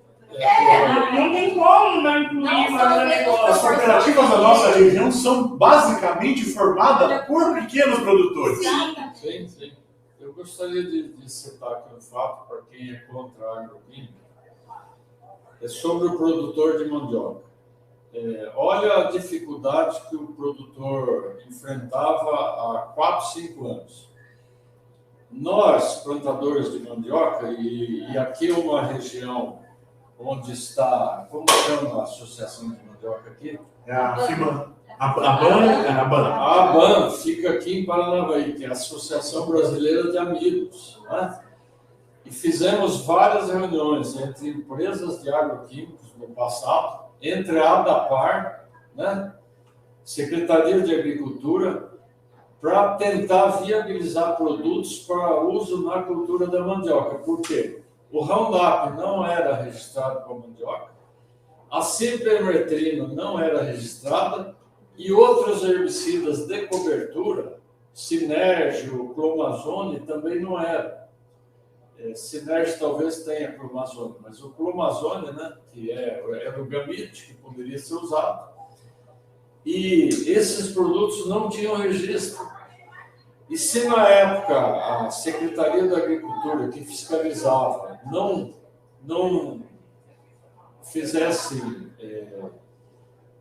na época, digamos assim, como que chama? Uma vista grossa. Vista grossa, a cultura tornaria-se inviável. Mas houve depois o registro da cipermetrina e de herbicidas também. Mas só citando um fato. O pessoal fala, não pode usar agroquímico. Você estudante, você produtor de outra cultura, você já viu como ocorre um ataque de mandarová, que é... Nossa, é absurdo que é isso. a lagarta da mandioca? Você ouve o barulho dela comendo. Eu não plantava muito, mas eu plantava 72 hectares. E 72 hectares de mandioca, para você correr a lavoura, não é fácil. É preciso você andar muito. E o que acontece também na mandioca? Quando o mandarová ataca, ela já passou do ponto de aplicação por trator. Então você tem que entrar com o avião. E não existiam produtos que o avião pudesse aplicar. E aí, é igual o Júlio e a Bianca comentaram aqui, que é um terror. Por que é um terror? Porque em 2 dias ele come 1, 2 hectares, assim, fácil. Recentemente nós tínhamos vídeos, né, de um mandarová tentando atacar o outro porque não tinha mais folha para comer. E quem que vai esperar a produção sustentável aí, na quantidade de exportação e importação que a gente tem? Quem que vai esperar? Um produtor na escala vai ter um prejuízo absurdo e ninguém consegue. Eu acho que o mais importante é a gente não esquecer que a gente cita tudo isso e as pessoas associam muito com a alimentação. O agro é muito além da nossa alimentação. A gente precisa da mandioca, do amido, que vai para o meu esmalte, para pintar a unha, para o shampoo que eu uso. Algodão. Batom, a mandioca. Eu citei a indústria de etanol de milho no Mato Grosso, só que aqui em Paranavaí, em Graciosa, a gente tem a Indemil. A Indemil, só de produtos que eles fazem do milho, são mais de 68. E esses produtos vão para indústrias de cosméticos, farmacêuticos, alimentícios. Então, assim, é uma infinidade de coisas. E, assim, não dá. O agro está presente no nosso dia a dia muito além do que a gente consome. Eu penso que essa questão de produto agrícola em alimentos, ela tem sim que ser respeitado o seu uso, a maneira de se usar, e para isso hoje existem órgãos fiscalizadores. Para vocês terem uma ideia, para se registrar um produto químico no Brasil, leva-se em torno, no mínimo, 10 anos para registrar um produto químico. E 2 bilhões de dólares gastos nesses 10 anos. E é preciso a aprovação do MAPA, né, que é o Ministério da Agricultura. Antes, eu não sei se continuam 3 órgãos. Era o Ministério da Saúde, o Ministério da Agricultura e tinha o Ministério do Meio Ambiente. Isso vinha sendo mudado para ficar somente o Ministério responsável por isso. Quando o produto vai a campo, é preciso dar assinatura de um receituário agronômico por um responsável técnico habilitado para isso. A ADAPAR, ela fiscaliza as empresas de agroquímicos, as cooperativas, os produtos que são revendidos, se eles são registrados para aquela cultura. Então, há todo um controle sobre isso. Existe um controle de produtos também vindos do Paraguai e produtos vindos via Ponta Porã, via Foz do Iguaçu, né, Salto del Guairá, enfim. Existe esse controle, sim, para que não entre produtos. E se uma lavoura se um produtor for pego, aplicou um produto contrabandeado, toda a lavoura dele é condenada. Ele não pode colher aquela lavoura. Inclusive, ela tem que ser gradeada, arada, né? Vai fazer essa semana, se não me engano, lá perto de Guarapuava. E um cara que passou em repolho, se não me engano. Não pode. De forma que você, quando vai consumir um produto, se ele usou um produto químico, o agricultor teve um produto de carência, e há órgãos fiscalizadores para isso. entre a última aplicação do produto no moranguinho, num citrus, ele tem que respeitar um intervalo de 20, 30 dias, conforme determina o registro daquele produto. Então, não é assim. O tomate, por exemplo, recebe muita aplicação do produto. Agora, o tomaticultor, ele não pode pegar aquele produto que recebeu um inseticida ontem e já pôr na prateleira da feira no outro dia, não. Existe todo um processo de controle aí, de fiscalização. É igual o Leandro também fez essa pergunta, que aparentemente os países afora têm uma lei, né, mais rígida em relação à aplicação, foi isso, né? É o que eu estava dizendo para ele. E o Nilson mesmo disse, não é só produzir e jogar lá na prateleira, as pessoas precisam ter a noção de que todo produto que vai para o mercado, vai para a exportação, passa por várias análises, tem uma imensidão de documentação, e nenhum produtor acorda de manhã e fala que vai aplicar uma determinada quantidade aí de veneno em uma cultura, porque isso pesa muito no bolso, né? É uma questão financeira aí que vai muito além e acaba afetando. Tem uma história legal, não sei se você se lembra, Nilson, foi 2004, aqueles super navios que foram mandados para a China e tinha soja semente no meio. Gente, foi mandado, se eu não me engano, 5 super navios, são navios que a gente chama carinhosamente de Panamax, porque eles não passam pelo canal do Panamá. Você tem que dar a volta no mundo para chegar na China. Sabe o que os chineses fizeram? Compraram 5 Panamax aqui. Um dos Panamax era da Coamo. A Coamo encheu o Panamax. Você tem uma ideia? 1.000 toneladas, não é? O negócio assim é absurdo, é caminhões. Beleza? Chegou lá na China. Os chineses, o preço da soja estava alto naquela época. Os chineses o que eles fizeram? Acharam pelo em ovo. Foram fazer a amostragem e verificaram o seguinte, que tinha uma quantidade muito grande de soja semente dentro do navio. E sabe o que eles fizeram? Volta os 5. Eles cancelam as compras assim direto. Eles fazem isso daí para quê? Para baixar esse valor. Né? Mas só que nota, eles fizeram isso por quê? Irresponsabilidade de algum produtor, não de um, de vários produtores que compram. Nós, agrônomos, quando nós vamos fazer a compra da semente, né, nós sempre colocamos entre 10% a 15% a mais. Por quê? Pode ter alguma falha, algum momento que você tem que utilizar. E sobra isso daí. Aí sabe o que o produtor rural faz? Detalhe, normalmente essa semente está o quê? Coberta com fungicida. Ele simplesmente pega essa semente, depois que colhe e joga dentro do caminhão. E daí vai para lá, faz o chinês falar, não, tá aqui, devolve. Na hora que devolveu, quase quebrou a Coamo em 2004 isso daí. Isso quase quebrou a Coamo, só para vocês terem uma ideia. Tem um dado aí, isso para acalmar algumas pessoas aí que preocupam-se demais na hora de consumir o alimento, que ele pode estar cheio de produto químico. Quem mais usava, até poucos meses atrás, produto químico, eram os japoneses. Os japoneses são ainda, eu acredito, né, Júlio?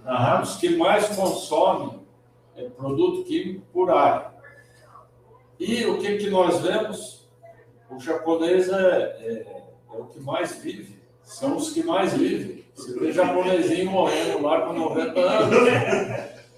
Aí os veganos se preocupam muito, né?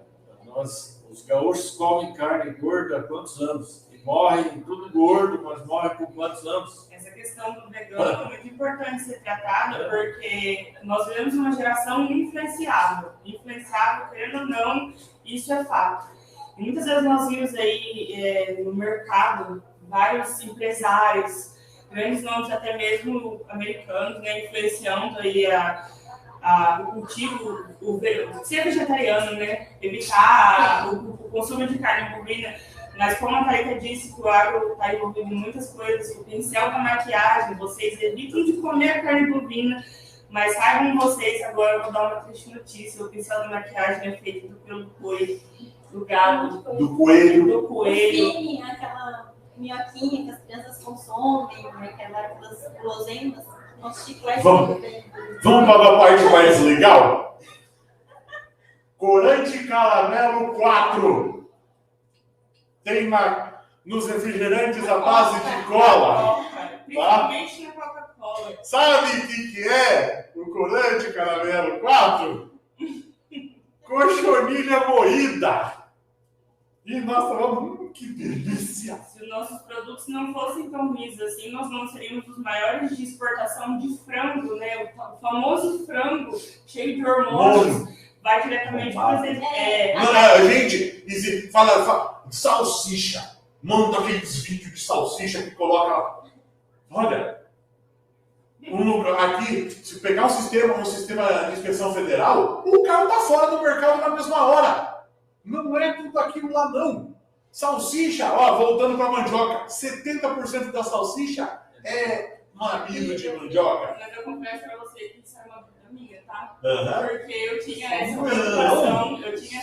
Na hora que eles fazem os cortes do frango, por exemplo, as partes que são muito pequenas, eles vão colocar numa outra caixa. Que não tem como aproveitar. O osso é destinado para farelo de osso, para outra coisa. E esses pedaços de frango são juntados. E depois é feito a moagem, mas na hora de ver a moagem para meio traumático, mas é normal, tá? Eles viram literalmente uma gosma, coloca-se a mandioca e coloca a cúrcuma que dá a cor, e você tem a salsicha, você tem a mortadela, tá? E uma coisa legal, todo mundo fala que o Wilson estava falando, não se diz, fungicida, aquele primeiro fungicida, questão da prova, né? Qual é o primeiro fungicida criado por Millardet em 1882? Tá? Calda bordaleza. Vocês vão nas casas agropecuárias, vocês compram, por exemplo, um dos produtos chamados de borax. E você aplica em todas as culturas. E detalhe, até em agroecologia, ele é permitido. E é o primeiro fungicida do mundo. Né? Isso. Na verdade é enxofre, boro e cálcio. É uma mistura disso daí. Se a gente for contar o porquê que Millardet virou, a gente fica aqui contando pro resto do ano. Então, fique com isso daí, é muito interessante. Eu acho que o mais importante é a gente nunca esquecer que o produtor ele teve que se adaptar a tudo isso. Os usos dos inseticidas, dos defensivos, né? As tecnologias, ele teve que se adequar também à questão da sustentabilidade, que é eu acho que é outro lado também que a gente fala de agricultura, a gente vai entrar em Amazônia e esses outros questionamentos. E o produtor está nessa constante evolução, porque no final quem paga a conta é ele. Então, assim, eu acho que a gente não pode esquecer que o pilar de tudo vem dele e nós, como profissionais dessa área, estamos juntos, né, e dependemos da agricultura diretamente ou indiretamente, porque hoje eu morei em cidades que sobrevivem real por conta do agronegócio. Então, assim, é todo um pilar econômico, social, e o mais importante, de questão de meio ambiente relacionado a isso. Então, quando a gente vai falar sobre agronegócio e agricultura, a gente também vai estar falando sobre sustentabilidade. Que as pessoas, né, têm uma mania horrível de achar que está longe disso. Exatamente. Mauro, incrível essa sua posição, foi incrível. Mauro, todo mundo começou a rir na hora que leu aqui. Sabe por que tá caro? Por quê? Frango tá caro, suíno tá caro, mandioca tá caro. Né? Por isso que ela subiu. Até a cúrcuma tá cara. Eu gostaria de fazer um comentário aqui com vocês sobre preservação ambiental. Muito bom. O agricultor brasileiro tem sofrido muitos ataques da mídia, né? Essa mídia que não tem conhecimento dos fatos e sai nos jornais, na televisão, divulgando o que não é verdade. A Europa dizimou suas florestas, né? Os Estados Unidos dizimaram seus índios e hoje ficam preocupados com os nossos índios e com as nossas florestas, com a Amazônia, com a preservação ambiental. O Brasil é o país que mais preserva. Todo agricultor é obrigado a preservar 20% da área aqui no sul. Lá para o norte, chega a estados que são... A Amazônia é 80%, né? Outros estados, 50%. Beira de rio, você tem que ter a área de preservação. Se o rio é pequeno, são 20 metros. Se o rio é maior, chega até 100 metros. Né? 500 metros. 500 Aqui no Rio metros. Paraná são 500 metros. Então, se você pegar o território brasileiro, que hoje é em torno de 850 milhões de hectares, metade disso é preservado. 50% da área agrícola do país, que hoje é preservada. Então, toda essa história de que nós estamos degradando o meio ambiente, acabando com o meio ambiente, não é verdadeira. Quando você sobrevoa, você vem de São Paulo, eu vim de Goiânia semana passada, quando o avião não pegou altitude suficiente para você não enxergar lá embaixo, o que se avista de reserva ambiental entre as lavouras, no meio da agricultura, é bonito de se ver lá de cima. Quanta área de reserva nós temos, de preservação. Wilson, dá para colocar um relato? Quantas reportagens nós andamos vendo de onça, gato do mato sendo encontrado em cidades? Porque eles vêm por esse corredor. A informação que eles passam não. Elas estão saindo das reservas delas por conta do desmatamento e queimado. Eu acho que uma das maiores dificuldades é essa desinformação que chega na outra ponta da cidade. Como agroligada, a gente tem um papel muito importante nisso, que é principalmente dentro das escolas. Hoje, em parceria com o De Olho no Material Escolar, a gente recebe de pais, de pessoas ligadas de fora do agro, imagens assim, de apostilas e livros didáticos nas escolas, com o produtorzinho segurando um veneno, jogando no rio. Do agrinho recentemente. Um produtor com uma motosserra cortando as árvores. Gente, colocar isso dentro da escola eu falo assim, por ser raro e é muito sério, porque você está retratando um produtor rural ali. Não estou tampando o sol com a peneira, nunca vou falar que não existe desmatamento ilegal. Existe, mas assim, a maioria, sempre houve, mas a maioria preserva. A maioria do produtor, ele está em busca de se adequar cada vez mais e de se regularizar nas áreas deles e tudo mais. Então, assim, do seu dia a dia, a gente que trabalha, a gente que está ali, a gente que quer levar essa informação correta, vivenciar isso é muito triste. E é mais comum do que vocês imaginam. Então, muito mais que importante, né? As pessoas que estão inseridas dentro do agronegócio, dentro do agro, levar essas informações na ponta corretamente. Para essas pessoas que não têm essa informação, não ficar repassando informações corretas do outro lado. Eu espero, eu acredito em um futuro, o professor Leandro da tecnologia e o Júlio também da tecnologia. Eu vi uma pergunta de uma aluna ali que eu achei muito interessante para falar da diferença aí de um aluno que se forma no presencial e no EAD. Gente, não isso para mim, que me ferrei 5 anos de faculdade de forma presencial, sabendo que eu vou ter que disputar com vocês do EAD o mercado de trabalho, porque não tem diferença, muito pelo contrário.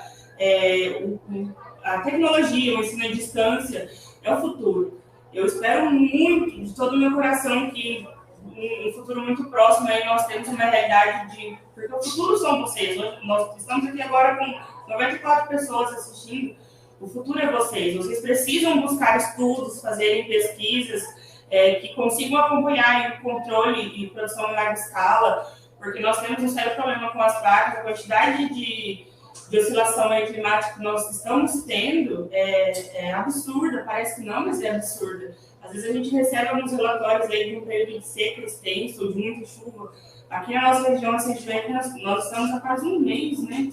Com bastante chuva aí, com um intervalo de 3, 4 dias, que o pessoal do campo, por período de chuva, não consegue trabalhar. Vamos dar um exemplo? Tem uma região aqui perto, vocês devem ter ouvido falar nos jornais, a cidade de Pato Branco, 498 milímetros. Para quem ainda não fez climatologia, vamos exemplificar o que é 498 milímetros? Imagine 1 metro quadrado. Peguem um balde que caiba 498 litros e joguem nesse metro quadrado. Então, isso quer dizer, cada metro quadrado da cidade em Pato Branco caiu 498 litros. É muita coisa. Poucos dias. Uhum. E uma coisa, o Mauro, você estava falando, eu gosto muito da sua... Eu gostei muito da sua participação. Você falou do ESG, tá? Gostei do seu ESG. É isso que o Nilson falou. Se o produtor não fizer ESG, ele toma uma multa que ele nunca mais vai esquecer na vida dele. Tá? Não tem como fazer, vamos por aqui, não dá. Questão de ambiental, não tem para ninguém. O produtor rural é um dos caras exemplificados para ESG. Você poderia, por exemplo, outras partes de ESG que a gente tem, por quê? Não adianta só ter ESG lá no campo, tem que ter ESG na cadeia inteira. Hoje, para uma pessoa na base de originação de grãos comprar uma soja ou um milho de um produtor, ele tem que rastrear esse grão. Hoje a gente tem os órgãos competentes, a gente tem o IBAMA, a gente tem a SEMA, que fazem esse acompanhamento. E hoje a gente tem o CAR, né, que é o Cadastro Ambiental Rural. Todo produtor hoje obrigatoriamente tem o CAR na sua propriedade. Exatamente. Esse é um fator importante, que quando eu falo de evolução do agronegócio, é isso, o produtor está se adequando nisso, porque senão trava, ele não tem para onde correr. E eu acho isso importantíssimo, porque o produtor vai se adequar e nós, na ponta, né, vamos poder bater no peito e falar assim, não, esse produtor aqui, ele produz, ele respeita as áreas de preservação dele, ele respeita a reserva legal, eu posso comprar o produto dele, seja para uma fábrica no nosso país, ou seja para exportação. E isso tem que ser levado em conta, porque a pessoa que está lá na ponta criticando o produtor, no plantio, né, lá, não tem noção nenhuma do perrengue que ele passa até chegar à produção e tudo mais. E ele tem uma empresa a céu aberto, gente. Ele depende de fator de clima, de tempo, então várias coisas que influenciam isso. E o mais incrível de tudo, o produtor não recebe nada para ter área de preservação e nem reserva legal. Ele tem, 100% da área dele, 48% em algumas regiões, 20% em outras. Ele simplesmente tem que deixar lá quietinho, produzindo o restante. E se tiverem alguma irregularidade naquela área, ele responde criminalmente por aquilo. E não ganha nada com aquilo. Então, assim, hoje a gente pode encher de pouco e falar que o produtor brasileiro é o produtor que mais preserva a área no nosso mundo. E assim, até o Igor Araújo colocou ali, que realmente, Igor, sem as áreas de preservação, sem esse agro sustentável, não tem como a gente produzir. A gente precisa, né? Os dois lados. No comecinho você falou muito isso, né, professor? Os dois lados precisam dar, não estamos tampando só com a peneira, tem que ser fiscalizado, tem que ser atuado. O produtor irregular vai pagar conta disso, porque é ele mesmo que paga. Vai ser retirado do mercado. Exatamente. Ele não consegue comercializar, ele não consegue financiar. E isso tem que ser considerado e levado em conta na conta. Porque o produtor que preserva, o produtor que se adequa, o produtor que está fazendo tudo legal, ele está pagando a conta de vilão por um ou outro, que é a grande minoria, entendeu? No nosso paísão aí todo que a gente produz, por pouco. Então a gente precisa tirar essa imagem do agronegócio, exatamente do produtor rural o quanto antes, porque isso afeta a gente na outra ponta, porque as pessoas, né, no mercado internacional têm muito interesse de colocar o nosso agronegócio como vilão, e a gente não pode esquecer disso. A gente trabalha, né, num país, a gente vive, sobrevive, né, na nossa economia, e o agro movimenta ela. E quando eu falo que as pessoas do lado de fora têm muito interesse de falar que a gente só desmata, que a gente está destruindo a Amazônia, é real, e é tudo no final interesse em dinheiro e tudo mais, e o produtor aqui na ponta sofre com isso. Eu gostaria de pegar o gancho de tudo a Tati falou, né, que entra um pouco disso tudo na questão da sustentabilidade. A sustentabilidade está em voga em toda essa questão. E a sustentabilidade, ela se fundamenta em um tripé, né, que é o social, o ambiental e o financeiro. Né? Exatamente. Então, assim, muita gente também linka só a questão do meio ambiente. Esquece da parte social, esquece principalmente que qualquer empresa, ela precisa de grana para funcionar, senão não tem por que ela estar ali. Né? E é interessante quando ela comenta do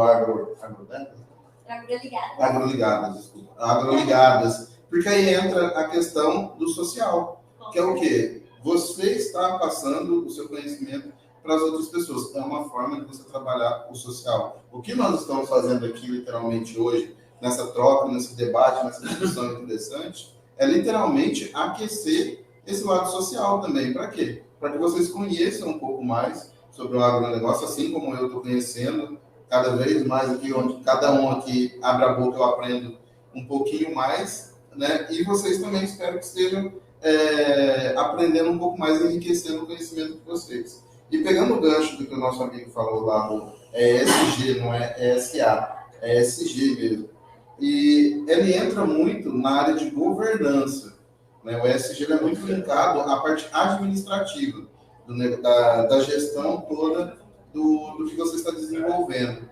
E realmente, né, você trabalhar o ESG, como o professor Júlio bem trouxe, é você trabalhar a cadeia inteira. Não adianta você trabalhar em uma ponta ou só na outra e esquecer de todo o meio de campo ali. Ou seja, as pessoas têm que estar imbuídas e com conhecimento adequado para que realmente elas consigam agregar isso em toda a cadeia. O que eu vejo muitas vezes, infelizmente ainda, é que muita gente usa isso como um meio de propaganda, mas realmente não fazem na prática.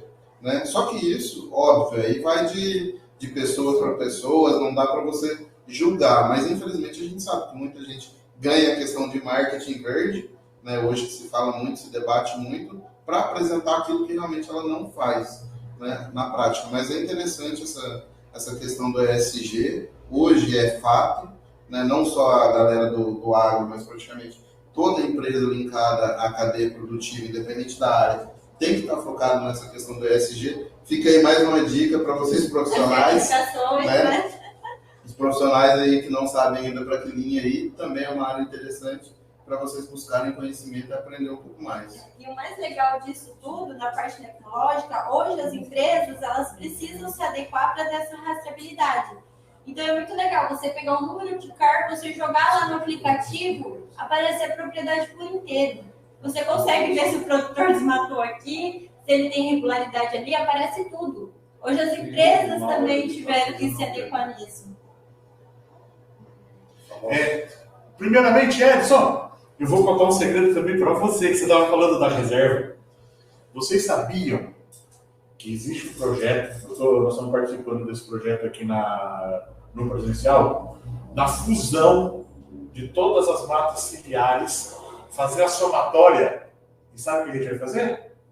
Venda de sequestro de carbono. Tá? Nós temos aqui perto, numa cidade chamada Jussara, a Companhia Melhoramentos Norte do Paraná. Eles têm uma floresta enorme. Sim. Eles ganham 2 vezes dentro dessa floresta. Sem mexer esse dedo aqui, tá? Ganham com ICMS ecológico, milhões. Sim. E ganham com sequestro de carbono, que é outros milhões que vêm. Tá? $300 por ano, por hectare. Me diga, Nilson, que a cultura dá $300 por hectare. E você falou que é uma área grande, mas como é dentro do estado, não é tão grande assim. Eu conheço a área lá. Eu acho interessante isso. É que, Mauro, você estava falando ali das legislações. Tá? Nós temos o Código Ambiental Florestal do Brasil, que é considerado um dos melhores do mundo. O CAR, que ela muito bem falou, ele está falando lá dentro como que você deve fazer. Tá?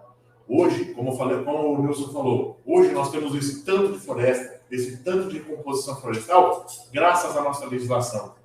Tá? Então, o Brasil, também nessa parte de legislação, é considerado a base. Muitos países vêm atrás do Código Florestal nosso para servir como base. Uma coisa que eu deixo claro aqui para vocês. Cuidem com os políticos. Por quê? Eles podem querer tirar alguma coisa dessas. E eu não acho interessante. Eu acho que o jeito como está, como a nossa legislação é, mesmo tendo já 20, 30 anos, ela é uma das melhores do mundo até hoje. Então, eu acho que ainda não está na hora de ter uma mudança para pior. Vamos colocar isso bem claro, né? Igual eu falei, todo mundo tem muito interesse, né, nisso, porque é dinheiro envolvido, né? A gente está falando em mercado, a gente está falando em coisas assim absurdas, em números absurdos. E a gente tem espaço, sim, para crescer em área no nosso país, numa parte que seria um desmatamento legal, né? A gente tem condições ainda de fazer isso, respeitando, preservando e adquirindo posses novas, temos. Só que hoje o produtor faz muita coisa com o que tem. Ele se tecnificou, ele está buscando tecnologias sustentáveis, que é o mais importante, para produzir mais na mesma área. E isso é muito importante e tem que ser levado em consideração. Acho que o Nilson acompanhou isso durante esses anos. Sim. O produtor, na mesma área, ele planta cada vez mais, tanto soja quanto milho, quanto outras culturas de inverno. Tem um questionamento que foi feito aí. Eu gostaria de fazer um comentário. Legislação. O que acontece? Às vezes nós criticamos o pessoal do direito, né, por trabalhar com as leis, por ter lá, enfim, o advogado ele te condena por isso, por aquilo, mas na verdade quem faz as leis são os deputados, são os senadores. O advogado ele só cumpre a lei e é o trabalho deles. O que nós precisamos? Nós da agronomia, nós em geral, né? Nós precisamos ter parlamentares da nossa classe. O que ocorre? Eu convivi com o CREA, fui diretor do CREA e continuo com ligação, né, ao sistema Confea-CREA. Nós precisamos gente que defenda os nossos interesses. Se você pegar a agronomia nos últimos anos, nós tivemos problema com técnicos agrícolas, nós tivemos problema de zootecnia, a própria veterinária, a biologia tentando pegar atribuições nossas. E quem que vai nos defender? Quem tem porque os deputados, os senadores criam lá uma PL, vamos permitir que a modalidade tal, né, ela possa fazer georreferenciamento da noite para o dia. E aí te toma uma fatia do seu mercado. Ou o biólogo vai poder assinar por laboratórios de semente e tal. Então, é preciso que nós coloquemos gente também da nossa área na Assembleia Legislativa e no Congresso Nacional. Nós tivemos algumas investidas aí nos últimos 3, 4 anos que poderia comprometer a nossa classe. O Confea, o CREA estava atento e conseguiu evitar que algumas medidas fossem tomadas. Quando a nova gestão brasileira assumiu, existia uma intenção de acabar com todos os conselhos. O Conselho de Medicina, o Conselho de Fisioterapia, o Conselho de Agronomia, os CREA do Brasil. Agora imagine vocês, com um conselho, nós temos todas essas aberrações na agricultura, produtos falsificados, produtos mal aplicados. Na engenharia civil, quantos desmoronamentos porque não colocam aquilo que está nos projetos. Imaginem vocês, se com o conselho fiscalizando já acontecem aberrações, prédios desmoronando, pontes, rodovias, como aconteceu recentemente no Rio de Janeiro, né? Então, os conselhos não podem acabar. E para que isso não ocorra, nós precisamos de representantes. E aí entra aqui no Paraná, por exemplo, se você pegar, nós somos aqui da região de Maringá, nós temos o Nishimori, que é deputado federal, que tem cuidado da parte da agricultura. O Márcio Nunes, que é colega nosso, engenheiro agrônomo, foi responsável e continua sendo aí pelo Instituto das Águas, né? Hoje está muito ligado também à área ambiental. Então, nós temos que colocar também o estudante, ele não é só formar e trabalhar. Estudante, você tem que participar da sua classe. Quem dá o diploma para você é o MEC, mas quem registra você é o CREA, Conselho Regional de Engenharia e Agronomia. E quando você formar, não pensa que acabou o curso, só que existe uma associação na sua cidade ou nas proximidades. Não deixe de participar da sua entidade. Nós, por exemplo, a idade média hoje da Associação dos Engenheiros do Paraná e a maioria do estado é de 60 anos. Os jovens não estão participando das associações, das entidades, mas é lá que você fica sabendo das coisas. Eu participo hoje da diretoria da federação.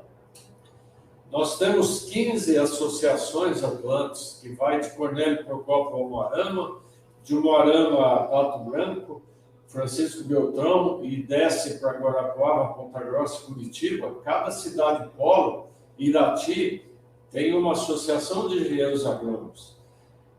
Então, esses 38 cursos que nós oferecemos esse ano para os colegas profissionais e para estudantes acadêmicos também da agronomia, cursos grátis que a gente consegue patrocínio, isso tudo é para reciclar o profissional, para que ele não fique sem saber o que está acontecendo. Como já foi comentado aqui, as mudanças são muito rápidas hoje. Nós temos aqui um professor de TI, né, que tem empresa de TI. Gente, isso aqui hoje tem tanta novidade, muda tão rapidamente, né? Hoje nós fizemos aqui uma reunião, um debate com equipamentos eletrônicos. Uma coisa que virou moda, podcast, debate e tal, né? Quando veio a pandemia, foram tantas reuniões, até familiares. Meninada, eu participei de um chá de bebê de uma netinha minha da Turquia, com a família, um chá de bebê online. Isso faz o quê? Meio ano. Então, nós temos que acompanhar as inovações, e elas têm sido muitas. E vocês, da geração mais nova aí, vão ter que ser muito mais rápidos que nós, porque a tecnologia hoje impera. Bom, acho que por hoje é só. Estamos ao vivo aí há praticamente 1h e 50 minutos. Eu quero agradecer a presença da Thalita, a presença do Nilson, do professor Leandro e do Júlio também. Tamo aí. Muito obrigada, pessoal. Obrigada pela oportunidade. Espero que vocês tenham gostado. Da Bianca. Da Bianca. Bianca também, né? Aqui,